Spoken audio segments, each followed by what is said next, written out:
Protest violent হয়ে যায়। সোনাম ওয়াংচুককে গ্রেপ্তার করেছে। সরকার চাইলেই বিনা বিচারে কাউকে 12 মাস পর্যন্ত আটক রাখতে পারে। বয়কট চায়নার ডাক দিয়েছিলেন। দেশভক্ত হওয়ার একমাত্র শর্ত হচ্ছে তোমার সমস্ত কথার সাথে একমত হতে হবে, তুমি যা বলবে তাই মেনে নিতে হবে।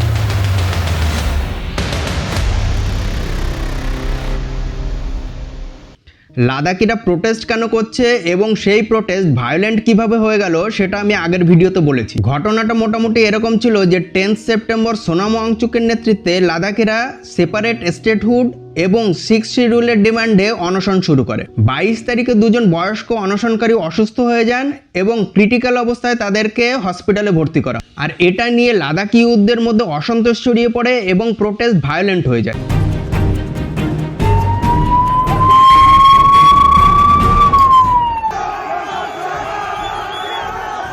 এখন যেটা হয়েছে যে সরকার ন্যাশনাল সিকিউরিটি অ্যাক্টের আন্ডারে সোনাম ওয়াংচুককে গ্রেপ্তার করেছে।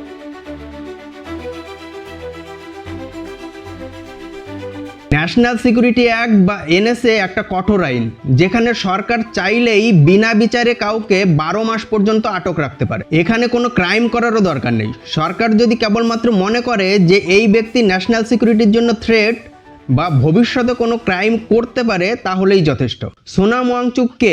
সোনাম ওয়াংচুক একজন লাদাকি অ্যাক্টিভিস্ট, একজন পরিবেশবিদ, একজন শিক্ষাবিদ এবং তিনি তার কাজের জন্য দেশ বিদেশ থেকে বহু পুরস্কার পেয়েছেন।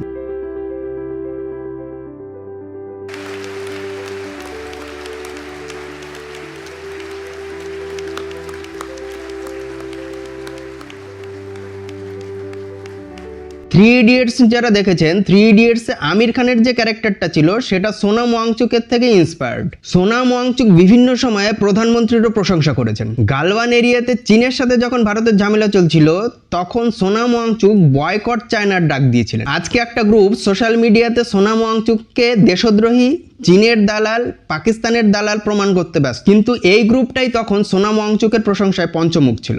মানে দেশভক্ত হওয়ার একমাত্র শর্ত হচ্ছে তোমার সমস্ত কথার সাথে একমত হতে হবে, তুমি যা বলবে তাই মেনে নিতে হবে। কেউ একটু এদিক ওদিক করলে তার চরিত্র হনন করতে হবে, তাকে দেশদ্রোহী প্রমাণ করতে হবে। আমার মনে হয় লাদাখ আরো বেটার ট্রিটমেন্ট ডিজার্ভ করে। সরকারকে আরো সংবেদনশীলভাবে লাদাখকে ট্রিট করা উচিত। লাদাকিরা নিরীহ, তারা সব দিন সমস্ত পরিস্থিতিতে ভারতের প্রতি লয়াল থেকেছে, তারা ভারতের জন্য রক্ত দিয়েছে। আর সব থেকে বড় ব্যাপার হলো লাদাকিরা কোনো অযৌক্তিক দাবি করছে না। লাদাকিরা যদি ভয় পায় যে কিছুদিন পর লাদাখে বাইরের মানুষ এসে ভরে গেল, তারা সেখানে জমি কিনলো, বসতি স্থাপন করলো এবং লাদাকিরাই লাদাখে মাইনরিটি হয়ে গেল, তাদের এই ভয় যথেষ্ট যুক্তিসঙ্গত। পরিবেশগত দিক থেকে লাদাখ একটা অত্যন্ত সেন্সিটিভ অঞ্চল। এটা একটা কোল্ড ডেজার্ট, এই অঞ্চল ভূমিকম্প প্রবণ এবং এখানকার গ্লেশিয়ার্স অত্যন্ত স্পর্শকাতর।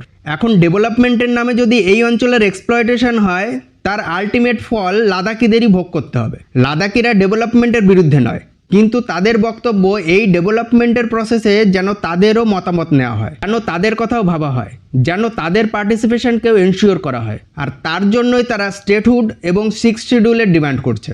হ্যাঁ, এটা ঠিক যে লাদাখের লোকেশন খুব সেন্সিটিভ, কারণ লাদাখ পাকিস্তান এবং চীনের সাথে বর্ডার শেয়ার করে। কিন্তু জম্মু কাশ্মীরের লোকেশনও খুব সেন্সিটিভ।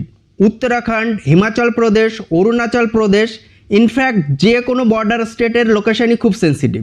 এইবার এই সমস্ত অঞ্চলের মানুষকে যদি আমরা বিশ্বাস করতে পারি, তাহলে লাদাকিদের কেন আমরা বিশ্বাস করতে পারবো না? বিশেষ করে লাদাকিদের যখন কোনো বিচ্ছিন্নতাবাদের ইতিহাস নেই, লাদাকিরা যখন সব দিন ইন্ডিয়ার প্রতি লয়াল থেকেছে। আমার মনে হয় জোর না করে সরকারের আন্দোলনকারীদের সাথে কথা বলা উচিত এবং তাদের দাবিকে গুরুত্ব সহকারে বিবেচনা করা উচিত। কারণ কোনো ন্যায্য দাবিকে জোর করে শর্ট টার্মের জন্য হয়তো দমিয়ে দেওয়া যাবে, কিন্তু লং টার্মে সেটা আরও প্রবলেম ক্রিয়েট করবে।